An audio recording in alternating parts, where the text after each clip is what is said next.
የአርሚ 7 የተባለው የህወሓት መመኪያ የህወሓት ማስፈራሪያ የህወሓት አለኝታ የነበረው ቡድን ህወሓት ሳትሰማ ከሱዳን ተሻግረው ወደ ኢትዮጵያ መጥተው የተሃድሶ ማሰልጠኛ ማዕከል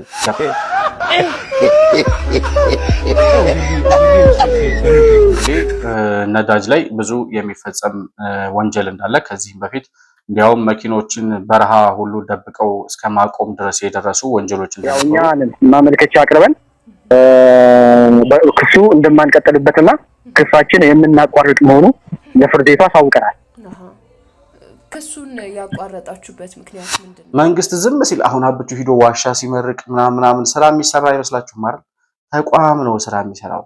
አብቹም ደግሞ የትም ቦታ ላይ ሆኖ አመራር ይሰጣል። አውሮፕላን ላይ ሆኖ አመራር ይሰጣል። ደግሞ ከማንሳት ስልጣን ጨምሮ ውክልና ይሰጥ ነው መስሎታል። ሁለተኛ ያቀረብነው እኛ በደረጃ በክስ ቦና የቀረበ ክስ ነው ብለን ስለማናምን ያቀረቡት ምክንያት እሱን ለማንሳት ስላላሳመነን ትላንት ህወሓት መግለጫ አውጥቷል። እዚህ ያለው የተሃድሶ ኮሚሽን ሳይሰማ ይላል። ትግራይ ያለው ትግራይ የተሃድሶ ኮሚሽን አለ። እዚህ ህገወጥ የግብይት ሰንሰለት ላይ የተሳተፉ አካላት የመንግስት ተቋማትንም ጨምሮ እና በዚህ ላይ ተሳትፎ ያላቸው አካላትን ወደ ህግ ቁጥጥር ስር የማዋል ስራ ተጀምሯል።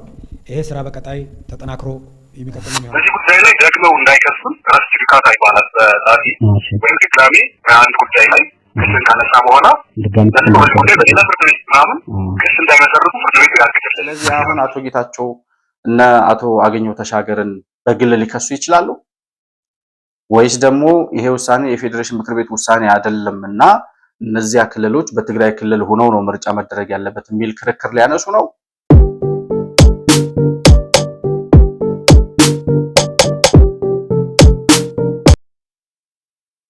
ሰላም ለእናንተ ይሁን። የተከበራችሁ የመሆን መልቲሚዲያ ቤተሰቦች እንደምን አላችሁ? ብሩክ የሾርቅ አሰፋ ነኝ ከመሆን መልቲሚዲያ።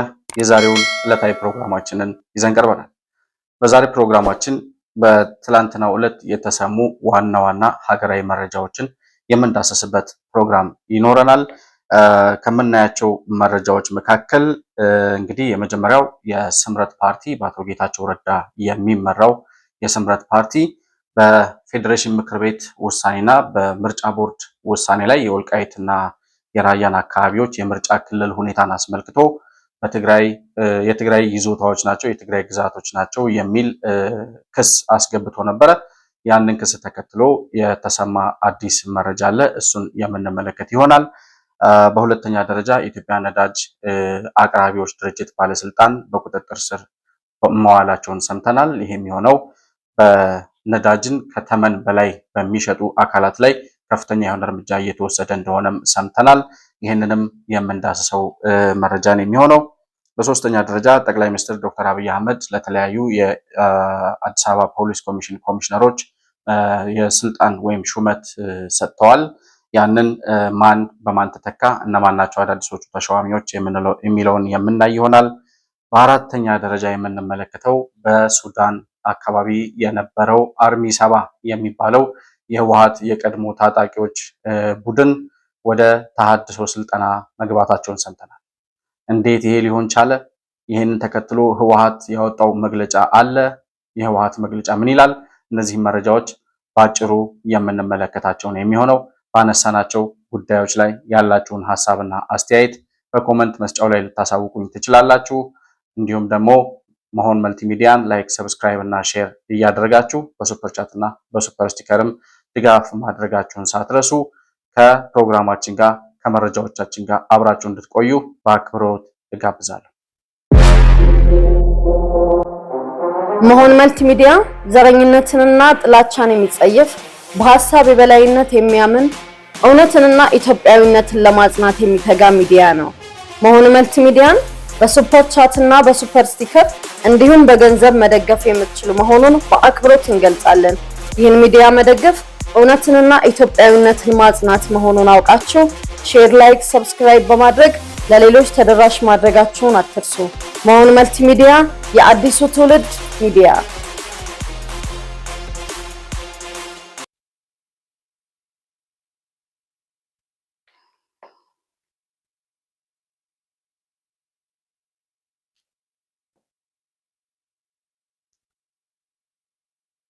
እንግዲህ አቶ ጌታቸው ረዳ ባለፈው ከ2 ሳምንታት በፊት ሊሆን ይችላል ኤግዛክት ቀኑን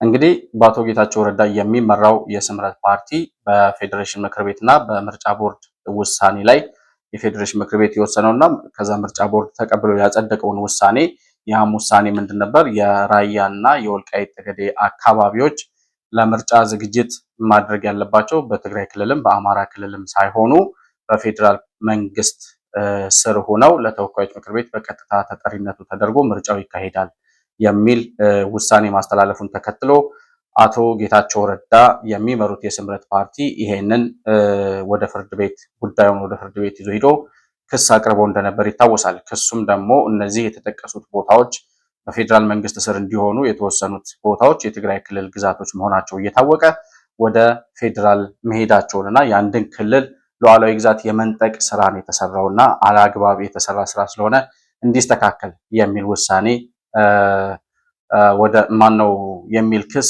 ወደ ፍርድ ቤት ይዞ ሂዶ እንደነበር እናስታውሳለን። ያንን የፍርድ ሂደት ተከትሎ ፍርድ ቤቱ ምርጫ ቦርድ በጉዳዩ ላይ መልስ እንዲሰጥ ጊዜ ቀጠሮ ከሰጠ በኋላ ነገር ግን ውሳኔ እስከሚሰጥባቸው ድረስ ቦታዎቹ ወይም ደግሞ ውሳኔው ተግባራዊ እንዳይሆን እንዲታገድ ሲል ፍርድ ቤት አግዶ እንደነበር እናስታውሳለን። ያን ተከትሎ በጣልቃ ገብነት እንድንከራከር ብለው ደግሞ ፍርድ ቤቱን የጠየቁ ከአብን ፓርቲ በኩል እንዲሁም ደግሞ የወልቃይት ጠገዴ የማንነትና ወሰን አስመላሽ ኮሚቴ የሚባሉት በነ ኮሎኔል ደመቀ የሚመራው ቡድን በጣልቃ ገብነት እንድንከራከር ይፈቀድልን ሲሉ ፍርድ ቤቱን ጠይቀው ነበረ። አቶ ጌታቸው ረዳ ያስገቡትን ክስ ተከትሎ ማለት ነው። እና ያንን ውሳኔ ለመስጠት በጣልቃ ገብነት እንከራከር ብለው የጠየቁትንም ከዛ በኋላ ምርጫ ቦርድ ይዞት የሚሰጠውን ምላሽ ለመስጠት በትላንትናው ዕለት ቀጠሮ ተሰጥቶ ነበር።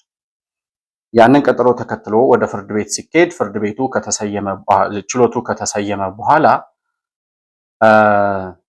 አቶ ጌታቸው ረዳ ይሄንን የፍርድ ሂደት መቀጠል እንደማይፈልጉና ክሱን ማቋረጥ እንደሚፈልጉ ለፍርድ ቤቱ አሳውቀዋል።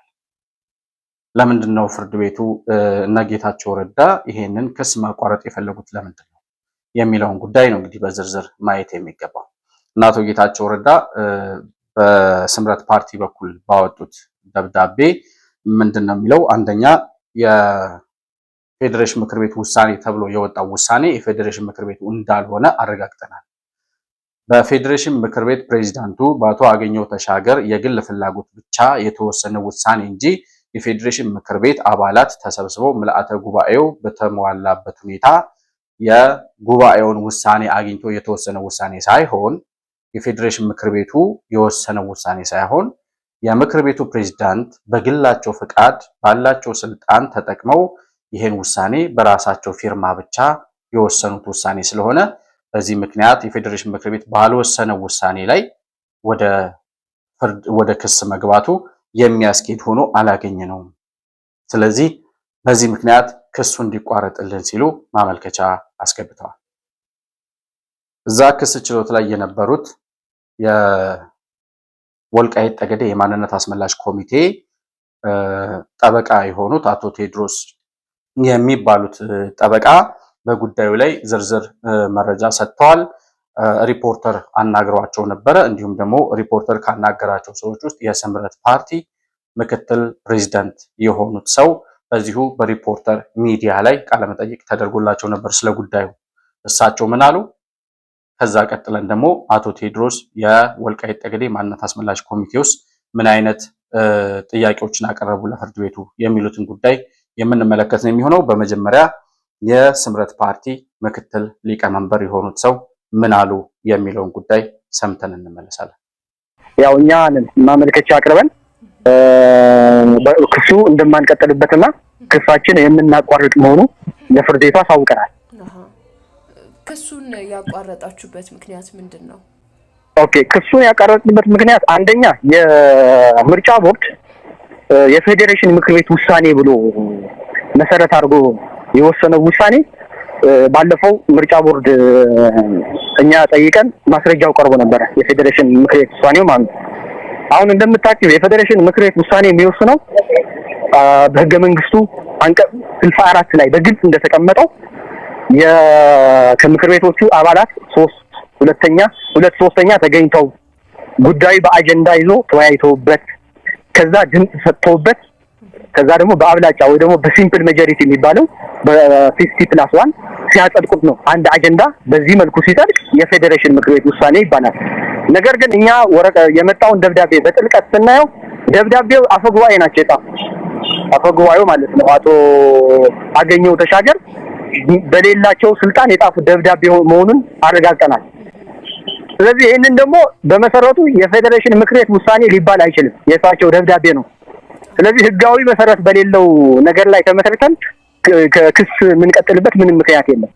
እንግዲህ እንደሰማችኋቸው በስምረት ፓርቲ በኩል በደብዳቤ የወጣውን መረጃ ቃል በቃል ነው የተናገሩት እና የፌዴሬሽን ምክር ቤቱ ውሳኔ አይደለም። የፌዴሬሽን ምክር ቤቱ ውሳኔ ካልሆነ ደግሞ ክሱን መቀጠሉ አስፈላጊ ሆኖ አላገኘነውም። የፍርድ ቤቱንም የዳኞችንም የእኛንም ጊዜ ማባከን ነው የሚሆነውና በዛ ጉዳይ ምርጫ ቦርድን ከሰን የነበረው ክስ እንዲቋረጥ ማመልከቻችን አስገብተናል።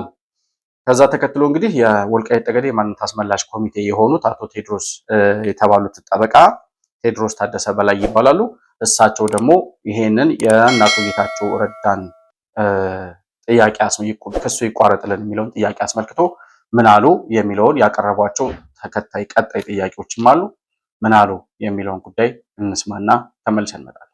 ጠበቃ ቴድሮስ ይህንንም ተከትሎ እሳቸው የወልቃይት ጠገዴ የአማራ ማንነትና ወሰን አስመላሽ ኮሚቴን በመወከል ለችሎቱ ያመለከቱትን ተጨማሪ አቤቱታ አስረድተዋል። በከሳሽ ወይም በስምረት ፓርቲ በኩል ክሳችንን አንስተናል ብለው አቤቱታ ለፍርድ ቤት አቅርበዋል።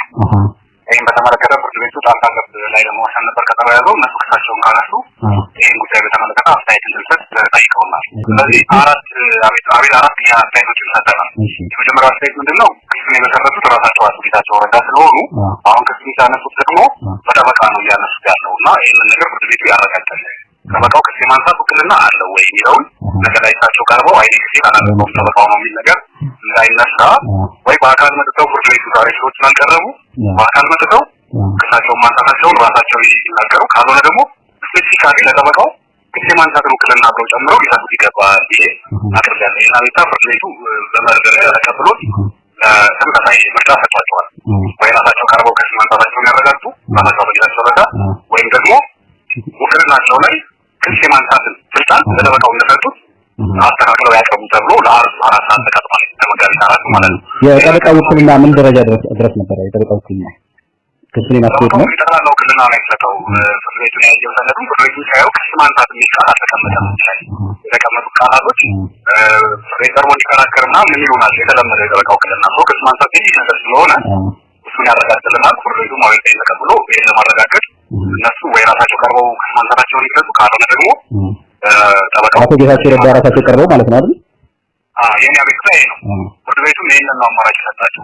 ወይ ራሳቸው ቀርበው አስተያየት ይስጡ ወይም ደግሞ ክስ የማንሳት ስልጣን ጨምሮ ውክልና ይስጡ ነው መስሎታል። ሁለተኛ ያቀረብነው እኛ በመርህ ደረጃ በቅል ቦና የቀረበ ክስ ነው ብለን ስለማናምን ያቀረቡትን ምክንያት እሱን ለማንሳት ስላላሳመነን በዚህ ጉዳይ ላይ ደግመው እንዳይከሱን ረስት ሪካታ ይባላል በጻፊ ወይም ድጋሜ በአንድ ጉዳይ ላይ ክስን ካነሳ በኋላ ለዚህ ጉዳይ በሌላ ፍርድ ቤት ምናምን ክስ እንዳይመሰርቱ ፍርድ ቤቱ ያግድልን። ክስ መክሰስ ደግሞ መክሰስ መብታቸውን እንዳያስጠብቅ የሚል ሁለተኛ ቤት አቀርበናል። ሶስተኛ ቤቱታ ፍርድ ቤት የሰጠውን እግድ ከዚህ በፊት ምርጫ እንዳይደረግ በእነዚህ አከራካሪ ቦታዎች ምርጫ እንዳይደረግ ብሎ የሰጠውን እግድ እንዲያነሳ ጠይቀናል። ነገሩ እንዲያነሳ።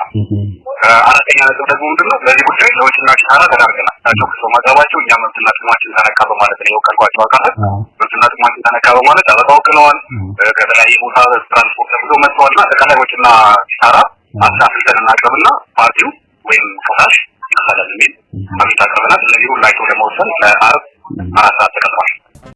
እንግዲህ አቶ ቴድሮስ ታደሰ የተባሉት ጠበቃ የወልቃይት ጠገዴ የማንነትና የወሰን አስመላሽ ኮሚቴ ቡድን ወይም ደግሞ የዚያ ኮሚቴው ጠበቃ ናቸው። በወልቃይት ጉዳይ ላይ በዚህ ጉዳይ ሲከራከሩ የነበሩ ናቸው እና ያቀረቧቸው ጥያቄዎች በጣም ክሪቲካል ናቸው። በህግ አንጻር ሲታዩ በተለይ በጣም ክሪቲካል ናቸው። አንደኛ እነ ጌታቸው ረዳ ይሄንን ክስ ሲያነሱ በቅንነት ያነሱት አልመሰለንም ነው የሚሉት እነሱ። በቅንነት የሚያደርጉት አልመሰለንም። ስለዚህ ድጋሚ በዚህ ክስ ላይ በዚህ ጉዳይ ላይ ሌላ ክስ ይዘው እንደማይመጡ ወይም ደግሞ እንዳይመጡ ሌላ ቦታ እንዳይከሱን ፍርድ ቤቱ እገዳ እንዲያስቀምጥልን እንዲወስንልን ብለው ጠይቀዋል።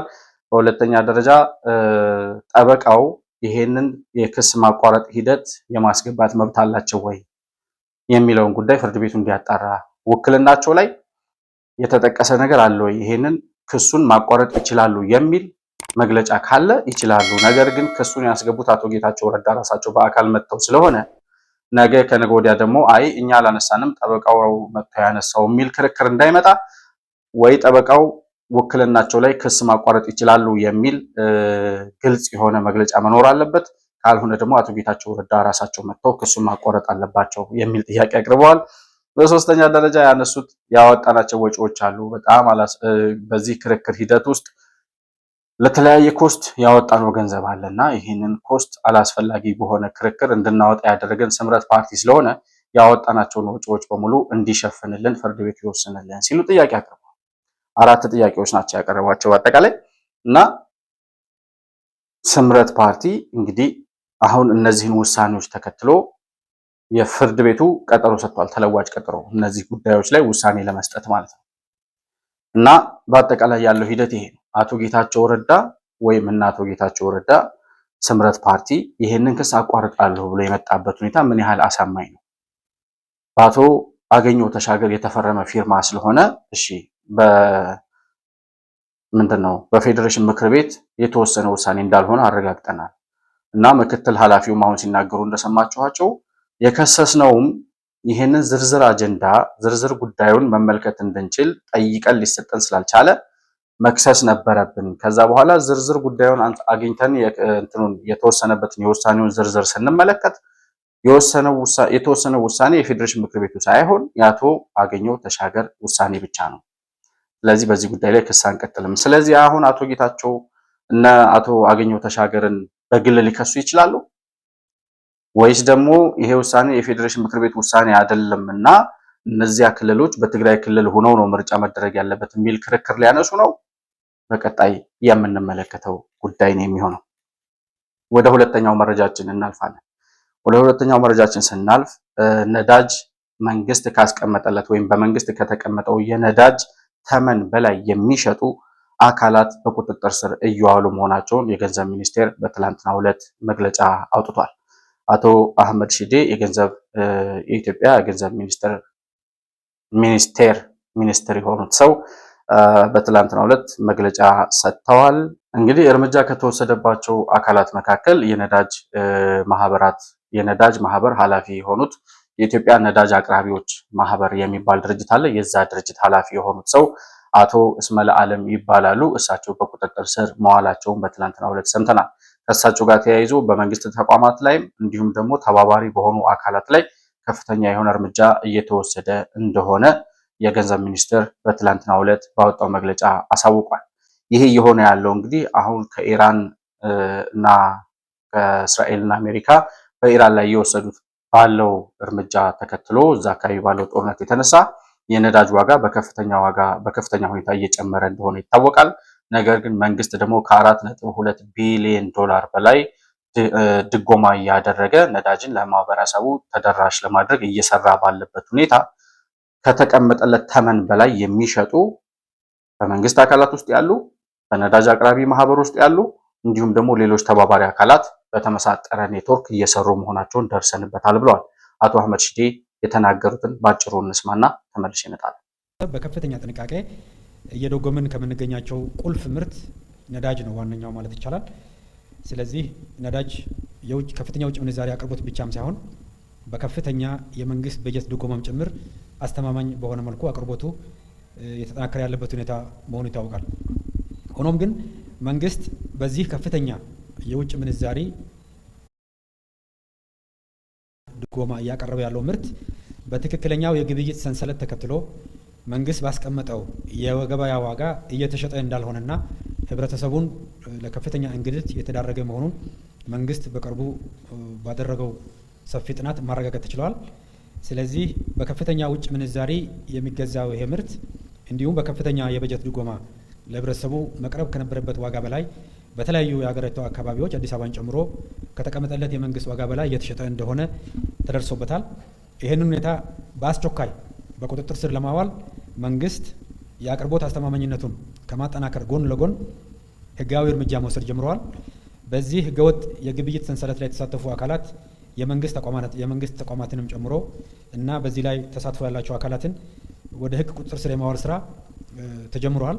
ይሄ ስራ በቀጣይ ተጠናክሮ የሚቀጥል ነው የሚሆነው።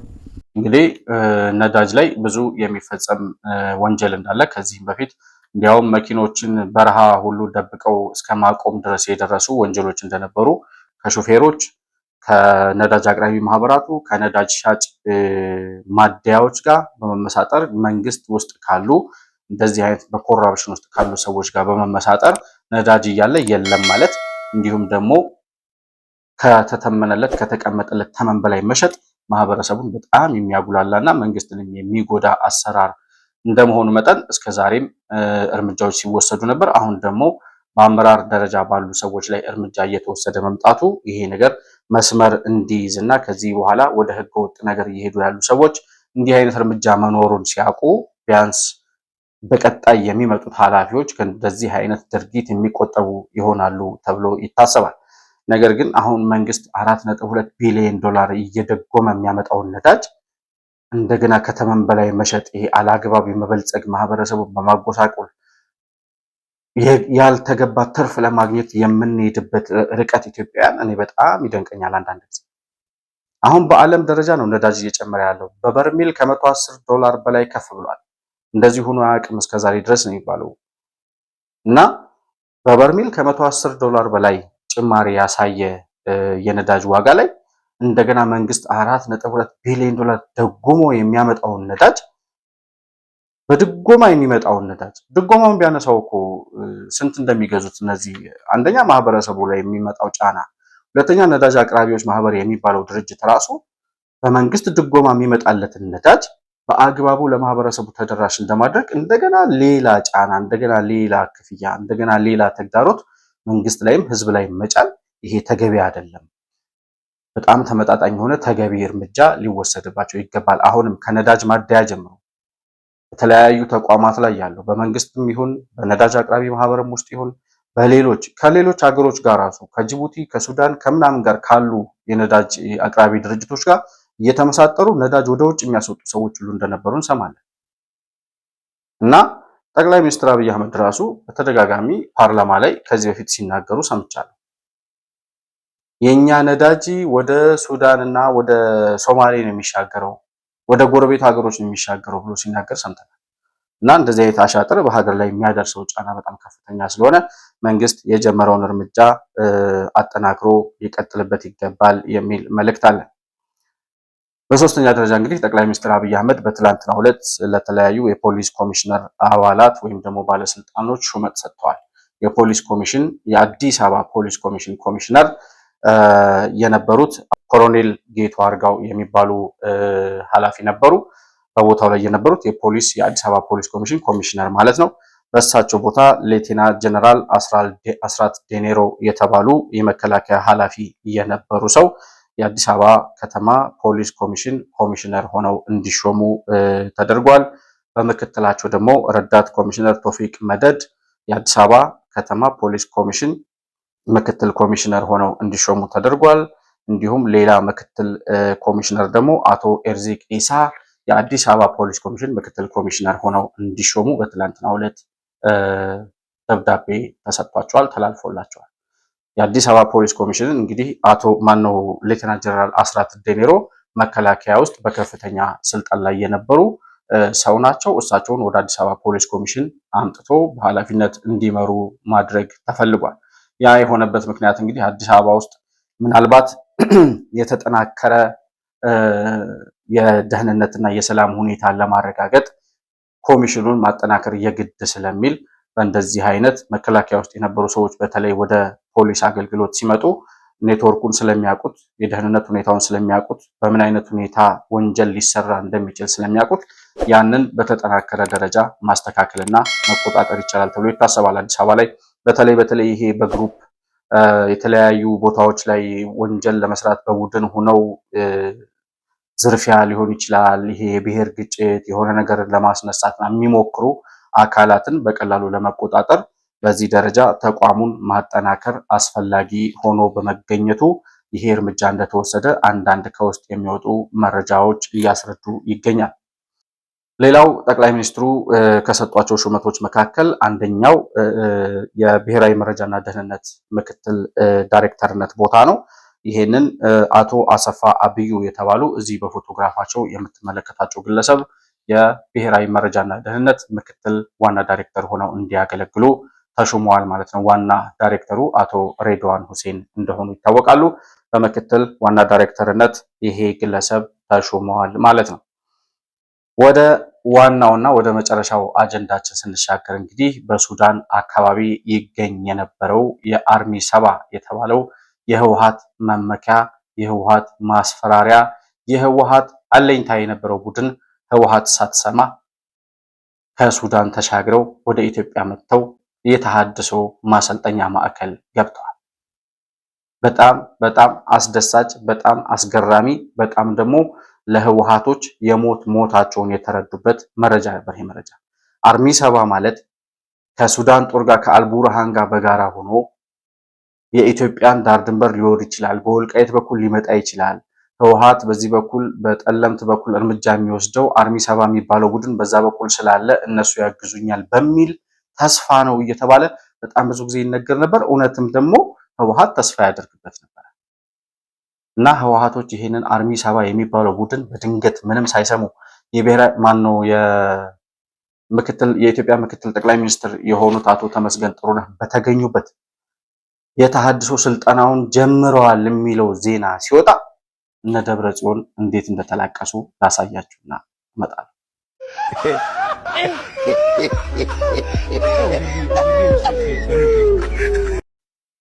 ይሄ ቪዲዮ ኤአይ ነው ወይስ ምንድነው? አሁን አርቲፊሻል ኢንተለጀንስ የሚባል ቦክስ የት እንደደረሰ ማለት እንዴት እየሆነ እየመጣ እንደሆነ ራሱ ለመገመት እስኪከብድ ድረስ ነው።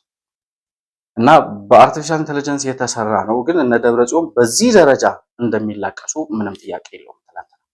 ምክንያቱም እስከዛሬ ሲያስፈራሩበት የነበረው፣ እስከዛሬ ሲፎክሩበት የነበረው፣ እስከዛሬ አለን ከጎናችን ነው እያሉ እንደ ጋሻ ሲጠብቁት ሲመኩበት የነበረው ቡድን ከመንግስት ጋር ባደረገው ድርድር ከዚህ የሽብር ቡድን ጋር መቀጠል ወድ ሻምበል ምን አለ ትላንትና ይሄንን ጉዳይ አስመልክቶ ፕሮግራም ሲሰራ ሁላችሁም ታጣቂዎች አለ ልክ እንደ አርሚ ሰባ ቲዲኤፍም ሌላውም የትግራይ ሰላም ሰራዊትም መሳሪያችሁን እያስቀመጣችሁ ወደ ተሃድሶ ስልጠና ወደ ሰላማዊ መንገዳችሁ ነው። ከህወሓት ጋር በተለይ የህወሓት ታጣቂዎች ነው አሁን እያገለገሉ ያሉ። ከህወሓት ጋር አንድ ቀን በቆያችሁ ቁጥር ወደ መቃብራችሁ እየቀረባችሁ ነው የምትሄዱት። በጣም የሚገርም አገላለጽ ነው ያደረገው እና ከህወሓት ጋር አንድ ቀን መቆየት የሰው ልጅ ወደ ሞቱ የሚያደርገው መንገድ በአንድ ቀን እንደጨመረበት ነው የሚታወቀው። ህወሓት ጋር በቆየህ ቁጥር ወደ ሞት እየቀረብክ ወደ መቃብርህ እየቀረብክ ወደ ህይወትህን ወደ ማጥፋት ለመስዋዕት እየተዘጋጀህ እንደሆነ እያሰብክ መንቀሳቀስ ያስፈልጋል ማለት ነው እና መንግስት የሰራው ስራ እጅግ በጣም አስገራሚ ነው። አልቡርሃን የሚባለው ቡድን ራሱ ይሄንን የአርሚ ሰባን ቡድን ለራሱ ለተዋጊነት ሊጠቀምበት እንደሚችል ሲነገር ነበር። የኤርትራ አሸባሪው መንግስትም ሻዕቢያ የሚባለው የሽብርተኞች ቡድን እሱ ራሱ ይህን አርሚ ሰባ የሚባል ቡድን ተጠቅሞ ነው ከህወሓት ጋር በጋራ ሆኖ ኢትዮጵያን እንወራለን በሱዳን በኩል በወልቃይት በኩል እያሉ ሲፎክሩ ነበር። መንግስት በሰራው በጣም ከፍተኛ ዲፕሎማሲ የኢንተለጀንስ መንግስት እስከዛሬም የትኛውንም ታጣቂ ወደ ሰላም ኑ ብሎ ከመጥራት ያልቦዘነ መንግስት እንደመሆኑ መጠን አሁን ደግሞ እነዚህ ሰዎች እንግዲህ መከላከያ ሰራዊት አባላት ነበሩ። የአርሚ ሰባ ሰራዊት አባላት የመከላከያ ሰራዊት አባላት ነበሩ። ሱዳን ውስጥ በሰላም ማስከበር ሂደት ውስጥ የነበሩ ናቸው። ከዛ የሰሜኑ ጦርነት ሲጀመር ከመከላከያ ሰራዊት ከድተው ከህወሓት ጋር አንድ ላይ ሆነው ሲዋጉ የነበሩ ናቸው። እነዚህን አካላት ወደ ተሃድሶ ስልጠናው አስገብቶ ከህወሓት እጅ መቀማት በራሱ እጅግ በጣም ትልቅ ነገር። ትላንት ህወሓት መግለጫ አውጥቷል። እዚህ ያለው የተሃድሶ ኮሚሽን ሳይሰማ ይላል። ትግራይ ያለው ትግራይ ተሃድሶ ኮሚሽን አለ እንዴ? ተሃድሶ ኮሚሽን አልቀበልም ብለህ አይደል ታጣቂውን ሁሉ ወደ ሞት እየወሰድከው ያለው? ታጣቂው ትጥቅ ይፍታና ወደ ሰላማዊ መንገዳቸው ይመለሱ ሲባል አልፈልግም አልሰማም ብለህ አይደል ዛሬም ስትፎክርበት ነው። እና እኛ ሳንሰማ እኛ ሳናቅ የዓለም የሀገሪቱን ህግና ደንብ ምናምን የህወሓትን አሰራር የጣሰ ታጣቂዎቻችንን ለማስከዳት ለማስኮብለል እየተደረገ ያለ ሴራ ነው ይላል። አዎ ምን ጥያቄ አለው? ገና እጃችሁ ያሉትን ሰራዊቶች እናስከዳለን። መንግስት ዝም ሲል አሁን አብቹ ሂዶ ዋሻ ሲመርቅ ምናምን ስራ የሚሰራ አይመስላችሁም አይደል? ተቋም ነው ስራ የሚሰራው። አብቹም ደግሞ የትም ቦታ ላይ ሆኖ አመራር ይሰጣል። አውሮፕላን ላይ ሆኖ አመራር ይሰጣል። እንኳን አይደለም ዋሻ እየጎበኘ እንኳን አይደለም ሀረርጌ ሆኖ የትም ዓለም ላይ ሆኖ ውጭ ሀገርም ሆኖ አመራር ይሰጣል። ከስራው ተለይቶ አያውቅም ባይዘው እና የደህንነት ስራ ይባላል። እናቶ ሬድዋን ሁሴን አሉ፣ እናቶ ተመስገን ጥሩነህ አሉ። ስራ ይሰራል። የሚሰራው ደግሞ እንደዚህ አይነት የሆነ ተጨባጭ ለውጥ ማምጣት የሚችል ህወሓትን ትላንት ህወሓት ቤት ያለ ለቅሶ በእርግጠኝነት ልነግራችሁ አልችልም። መግለጫውን ብታነቡት በትግርኛ የተጻፈው ወልድ ሻምበል እየተረጎመው እየሰማሁት ነበረ።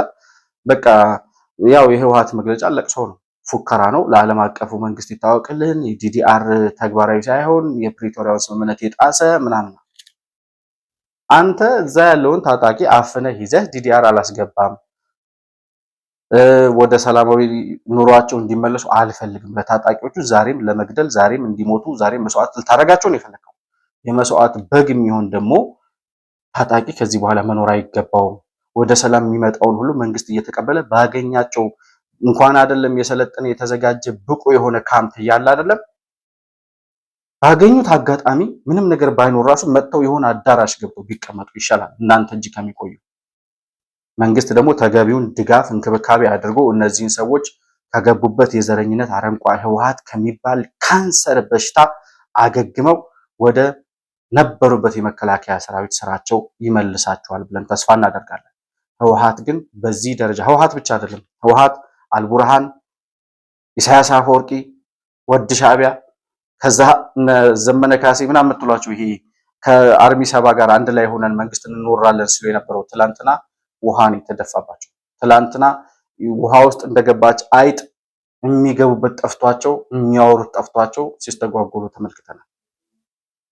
እና መንግስት የሰራው ስራ እጅግ በጣም አስደሳች እጅግ በጣም አስገራሚ ምንም አይነት መረጃ ሳይሰማ ምንም አይነት ወሬ ሳይሰማ ውስጥ ለውስጥ በተሰራ ስራ ለኢትዮጵያ በተወሰነ ደረጃ ስጋት ሆኖ የነበረውን በወልቃይት በኩል የነበረውን ይሄ አርሚ ሰባ የሚባለው ሱዳን ድንበር ውስጥ የነበሩትን ታጣቂዎች እና የቀድሞ የመከላከያ ሰራዊት አባላት ወደ ሰላማዊ መንገድ በማምጣት የተሃድሶ ስልጠና እንዲጀምሩ ያደረገበት ዜና እጅግ በጣም አስደሳች፣ ህወሓትን ደግሞ ወደ መቀመቅ የሚሄድበትን እርምጃ እጅግ ያፋጠነ መሆኑን ተመልክተናል። በአጠቃላይ ለዛሬ የነበሩኝ መረጃዎች ይሄንን ይመስላል። መሆን መልቲሚዲያን ላይክ፣ ሰብስክራይብ እና ሼር ማድረጋችሁን አትርሱ። በሱፐር ቻት እና በሱፐር ስቲከር ድጋፍ ልታደርጉልን እንደምትችሉም እያስታወስኩኝ ከፕሮግራማችን ጋር አብራችሁ ስለቆያችሁ እጅግ በጣም አድርጌ አመሰግናለሁ። በሌላ መረጃ በአዲስ ፕሮግራም እስከምንገናኝ ሰላም በያላችሁበት ለእናንተ ይሁን። መሆን መልቲሚዲያ ዘረኝነትንና ጥላቻን የሚጸየፍ በሐሳብ የበላይነት የሚያምን እውነትንና ኢትዮጵያዊነትን ለማጽናት የሚተጋ ሚዲያ ነው። መሆን መልቲሚዲያን በሱፐር ቻት እና በሱፐር ስቲከር እንዲሁም በገንዘብ መደገፍ የምትችሉ መሆኑን በአክብሮት እንገልጻለን። ይህን ሚዲያ መደገፍ እውነትንና ኢትዮጵያዊነትን ማጽናት መሆኑን አውቃችሁ ሼር፣ ላይክ፣ ሰብስክራይብ በማድረግ ለሌሎች ተደራሽ ማድረጋችሁን አትርሱ።